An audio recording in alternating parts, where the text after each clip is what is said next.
The marble is cold beneath my bare feet. It's 2 a.m., maybe later. The house is silent, a tomb of secrets, except for the sound of the ocean outside and the sudden, violent crack of glass against stone. I don't flinch. I just watch him. He's standing on the terrace, framed by the moonlight, chest heaving, hair wild, phone shattered at his feet. The scream that follows is raw, guttural, ripped from the deepest part of him. It's not pain, not entirely. It's the sound of utter, complete disbelief shattering a man's world. That scream, it echoed through the silent house, through the empty spaces in our lives. If you've ever heard a sound like that, the sound of a foundation cracking under impossible pressure, it's the sound of everything changing in an instant. Tell me where you're listening from and what time it is as you hear this. And if you haven't already, please take a moment to subscribe. It truly helps me share these stories. Before the screaming, before the glass and the moonlight and the ruin, there was just life. Our life. On the surface, it gleamed. We had the house, the one overlooking the water, all clean lines and cool stone. We had the cars, silent electric ghosts gliding through the city. We had the life people envied, built on his empire, hotels, resorts, sprawling properties dotted across the globe. I was the quiet force behind the scenes, the one who managed the home, the social calendar, the curated perfection of our existence. My own work in property law had taken a back seat, a hum of quiet ambition I'd mostly ignored. We had been married 20 years. 20 years of shared history, shared jokes, shared silences that felt comfortable, not empty. I thought we were building something solid, something that would last. The first crack wasn't a loud noise. It was a whisper, a feeling, a shift in the air when he entered a room. A new, impenetrable layer of screen locks and private calls. Late nights that stretched into early mornings, not just because of deals closing, but because of an energy, a tension that felt foreign, exciting, and utterly exclusive. It felt less like work, more like escape. He was escaping something, or running towards something. I told myself it was stress. The market was volatile. The new resort acquisition in the Caribbean was complicated. His focus narrowed, his gaze went distant, even when he was looking right at me. We were two ships passing in the night, except we lived in the same harbor, tied to the same dock. Only the ropes were fraying.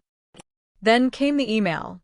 Buried deep in a folder he rarely used, accidentally forwarded to a shared project account I still had access to. It wasn't a love letter.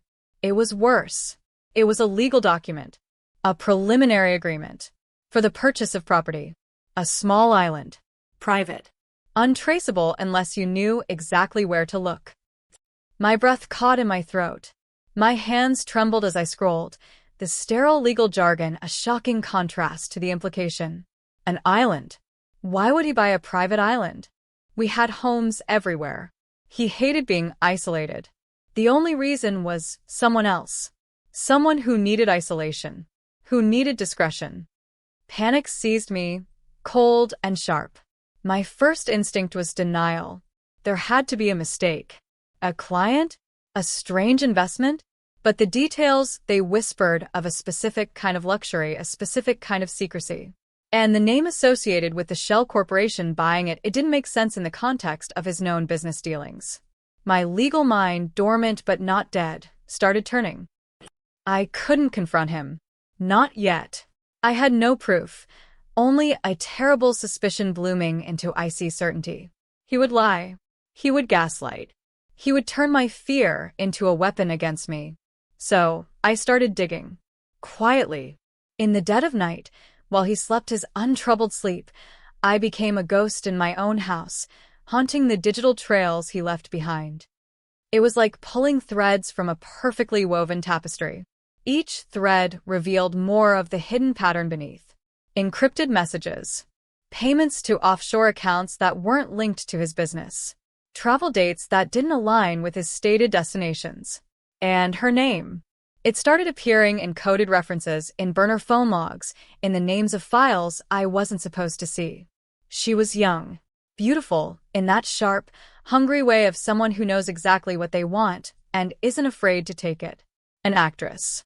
A minor celebrity, known for her carefully cultivated image and a string of relationships with powerful men. Cliché, I know. It felt like a cruel joke the universe was playing. Not just a mistress, but that kind of mistress. It stripped away the last vestiges of dignity I was clinging to. He wasn't just betraying our marriage. He was making a fool of me on a spectacular scale. The island purchase was real. The preliminary agreement was just the beginning. He was sinking millions, our millions, into creating a private paradise for her. A love nest built on the ruins of my life. The pain was a physical thing. A constant ache behind my ribs, a knot in my stomach that made eating impossible. I walked through my days like a zombie, smiling, nodding, playing the part of the devoted wife, while inside I was screaming. The silence between us became a chasm, filled with everything I knew and couldn't say, and everything he was hiding. I considered walking away, taking what I could, and disappearing. But the thought of him, living his perfect life with her on their stolen island, built with my time, my support, my sacrifice, it was unbearable. It wasn't just about the money. It was the ultimate erasure. He was planning to write me out of the story and build his new chapter on my blank page. Then, the midpoint shift occurred. It wasn't a single event, but a slow crystallization of resolve. I stopped crying. The pain didn't vanish, but it transmuted into something cold and hard. Anger. Not just anger at him, but anger at myself for being so blind, so trusting, so small. My legal mind, dormant for too long, roared back to life. I wasn't just a wife anymore. I was a strategist. I started thinking like a lawyer again. Like a predator. What was his weakness? Not just infidelity, that was a personal failing. His weakness was his empire. His control. His absolute belief in his own invincibility. He built his world on layers of complex corporate structures, offshore accounts, interlocking directorships. It was designed to protect him. But nothing is impenetrable. I started digging deeper, not just for proof of the affair or the island, but into the foundations of his business. His vulnerabilities. His debts hidden behind assets. The crucial dependencies he had. And I found something. Not a smoking gun for the divorce, but a backdoor into his entire operation. He was in the final stages of acquiring a major competitor, a sprawling resort company with properties across the Caribbean and Europe. It was his legacy project, the capstone of his career. Billions were tied up in it. This acquisition would make him untouchable. And then I saw it. A critical piece of financing for that deal was coming from a consortium of banks that had a very specific clause. A change of control clause tied to personal conduct, and a lesser-known provision regarding assets acquired outside the primary business structure that could trigger review, or even worse, force a sale of other assets to cover potential liabilities if those outside assets were deemed risky or acquired through questionable means. The island. His secret island. It wasn't just a personal indulgence, it was a ticking time bomb hidden within the intricate architecture of his biggest deal. My early struggles had been about emotional survival, about gathering proof of a betrayal that gutted me. My rising challenges were the technical hurdles of tracking his hidden life. But now the challenge was strategic. Could I use my knowledge of his infidelity, his secret spending, to derail his empire? Could I turn his greatest strength, his business acumen, into his greatest weakness? Everything felt like a gamble. I was operating in the shadows just like he was. I contacted lawyers, not divorce lawyers, but corporate sharks, specialists in hostile takeovers, and financial forensics. I couldn't tell them everything, not at first. I presented it as a complex financial puzzle, a potential vulnerability I discovered in a related market. I paid them exorbitant sums with money he didn't know I had access to, accounts I'd quietly built over the years from shrewd, personal investments he'd never paid attention to. The deeper I got, the more precarious it felt. I was juggling secrets, his, mine, the layers of corporate lies. He started to sense my shift. My newfound independence, the steel in my spine. He attributed it to my discovering something, but he didn't know what. He increased his surveillance, his control. He questioned where I was, who I was talking to. The house felt less like a home and more like a cage. The crisis deepened. He became paranoid, agitated. He started subtly threatening my financial stability, making comments about cutting back, about my expensive tastes. He thought he could scare me into submission, into silence. He didn't know I was already past fear. I was running on pure, cold adrenaline and a burning need for justice. Not just revenge, but a cosmic rebalancing. All seemed lost sometimes. There were days the complexity of his financial web felt impenetrable, the legal avenues blocked, my own resources dwindling compared to his. I would sit alone in my study, surrounded by spreadsheets and corporate filings, feeling completely overwhelmed. What was one woman against an empire built over decades? He had armies of lawyers, accountants, fixers. I had my mind and my anger. But then I would think of the island.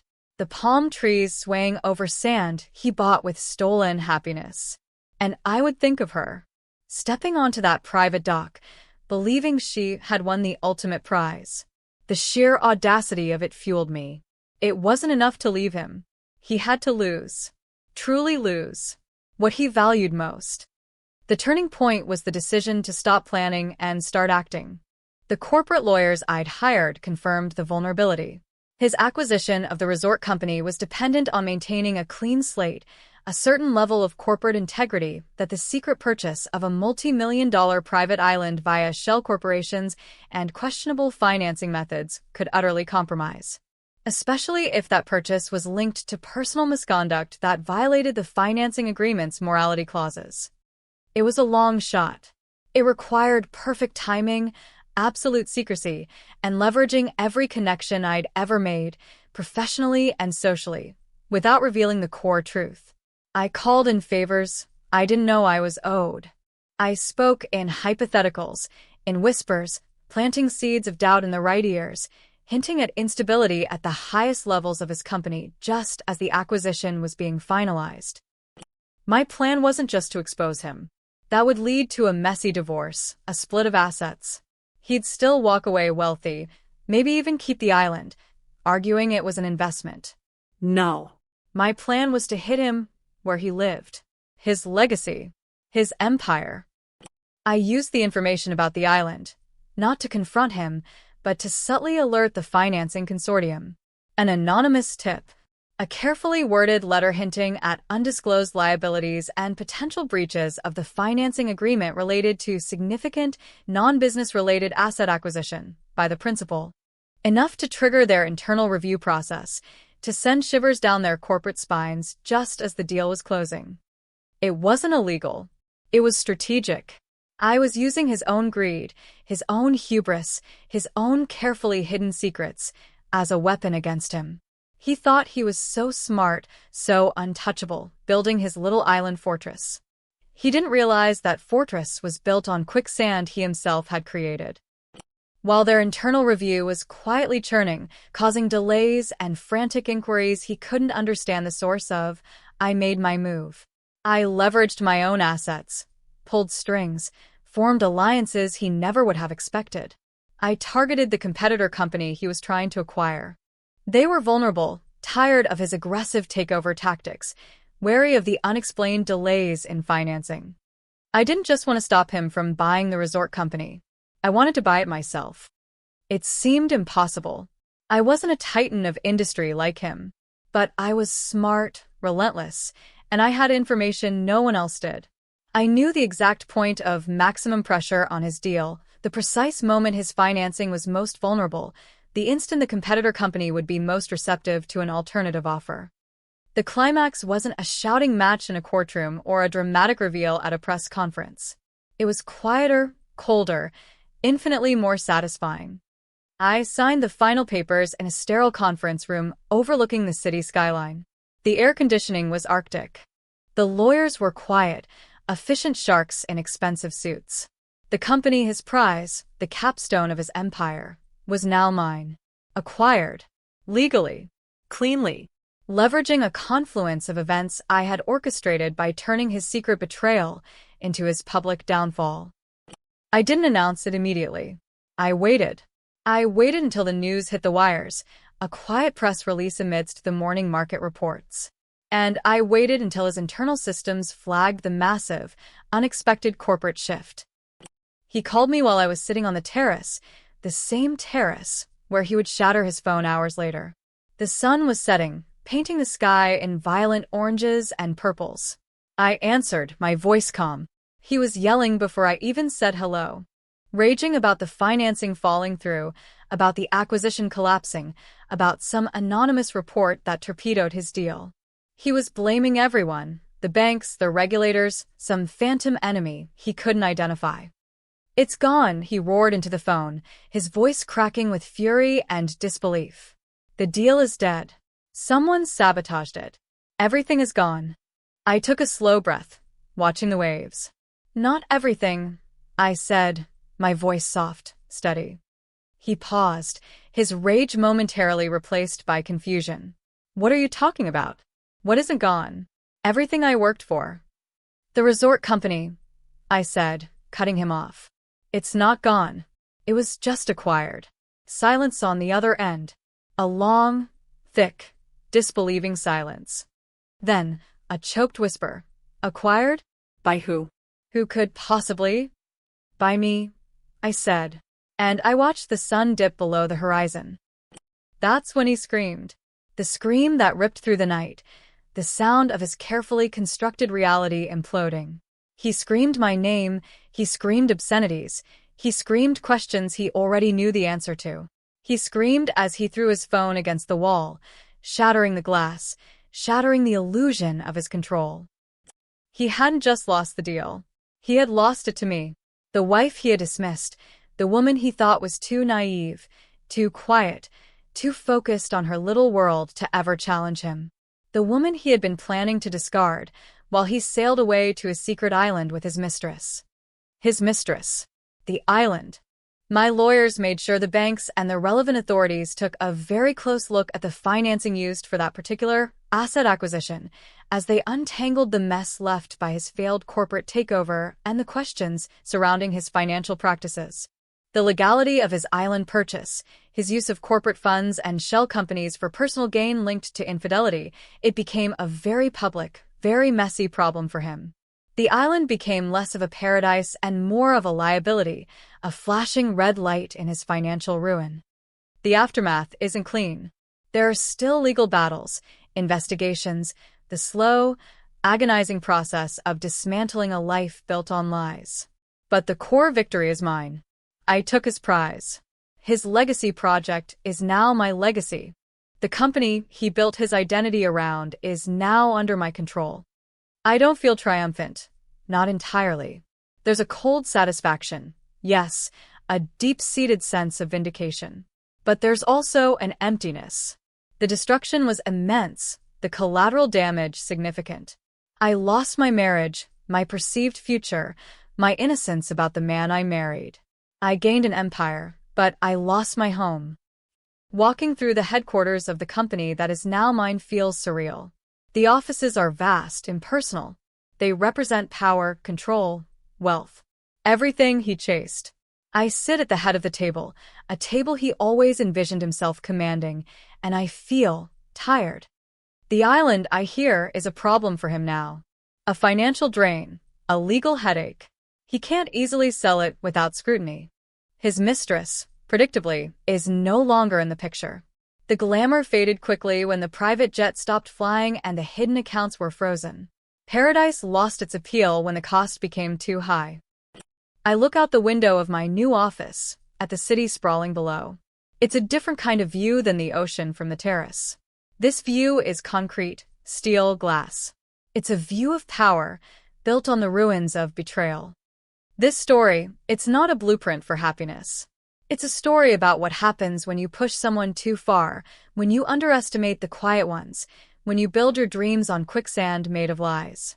It's a story about taking back control, but understanding the cost of the fight. Picking up the pieces, it's a different kind of work than tearing things down. It's harder, quieter. If this story hit close to home, if you've ever had to rebuild your world after it was shattered, I'd love to hear your version. Drop a comment below and tell me where you're listening from and what time it is. And if you're still here, thank you for listening. Subscribing helps bring more of these stories to life.